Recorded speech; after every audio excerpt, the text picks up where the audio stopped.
What if everything you were taught about being good is actually holding you back?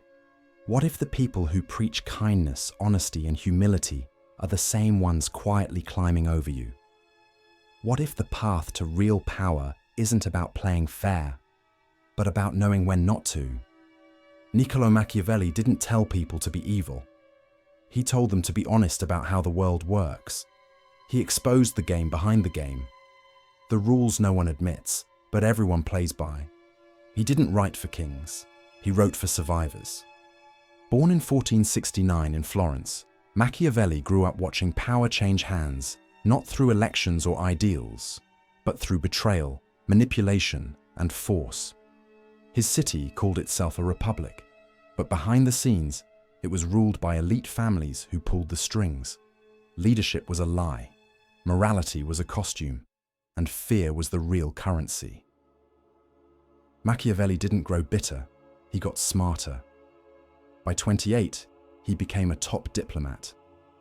Not because of wealth or family name, but because he understood people. He studied leaders, tracked wars, and watched how empires fell, not from lack of virtue, but from lack of strategy.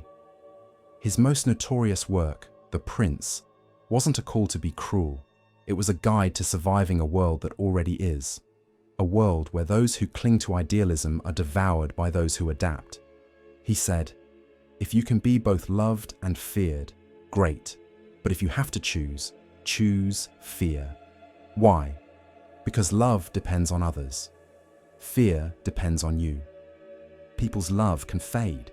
Fear keeps them cautious. Fear gives you space.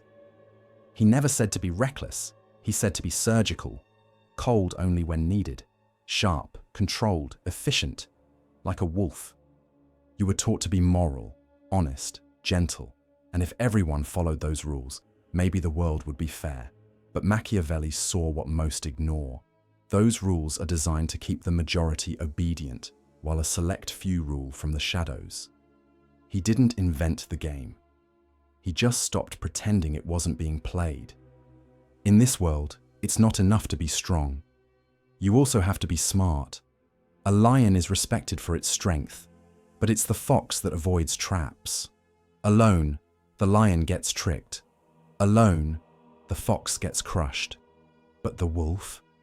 The wolf understands both force and finesse. That's the balance Machiavelli taught. Be powerful, be strategic, be adaptable, be both feared and underestimated. Smile when you strike. You don't need to be good, you need to look good. Image matters more than truth. People don't judge you by what you are, they judge you by what they see. Appear loyal, appear kind, appear noble. But behind the curtain, calculate, influence, decide. Because in the end, results are what people remember. If you win, they'll justify your methods. If you lose, they'll forget your kindness. Machiavelli didn't believe in fairy tales. He believed in survival. He warned that those who live according to how the world should be will be destroyed by those who live according to how the world is. You can still have morals, just don't let them be used against you. Don't mistake idealism for strategy. Power is a tool. It's neither good nor evil, but those who ignore it are often crushed by those who know how to use it. He spoke of two forces that shape your life, fortune and mastery. Fortune is chaos, luck, circumstance, the storm you didn't see coming. Mastery, what he called virtù, is your skill, your grit, your precision.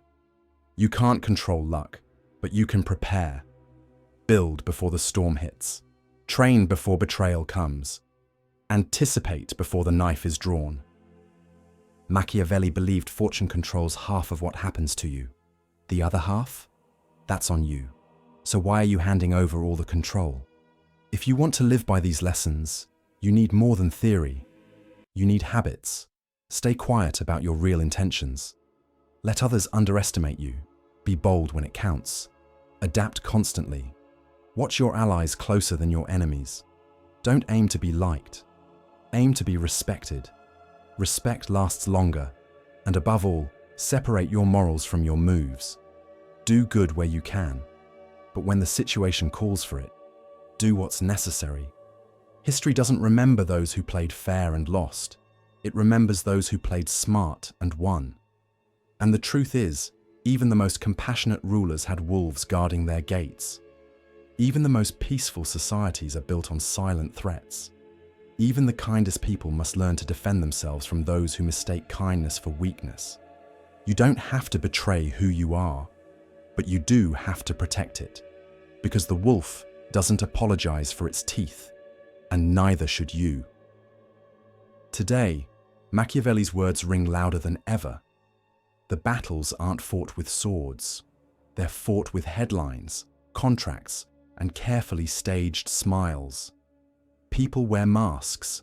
They make promises they'll never keep. They play games while pretending not to. That coworker who flatters you, that friend who mimics you, that influencer selling virtue while cashing in on fear. They've read The Prince, even if they've never opened the book. The question is, have you? Because the truth is, Machiavelli didn't write for the rulers. He wrote for those who refuse to be ruled, those who refuse to be prey, those who learn the rules, not to follow them, but to master them. Among sheep, be the wolf. Not loud, not desperate, just present, strategic, calculated. Watch everything, speak little, move with purpose, and above all, control yourself, because the one who controls themselves controls the room. Power doesn't scream, it whispers. Strategy doesn't beg, it acts. So when they ask how you saw the trap before it closed, how you stayed calm while others crumbled, how you earned loyalty without asking for it, let your actions answer. You weren't just playing the game, you became the one they couldn't play.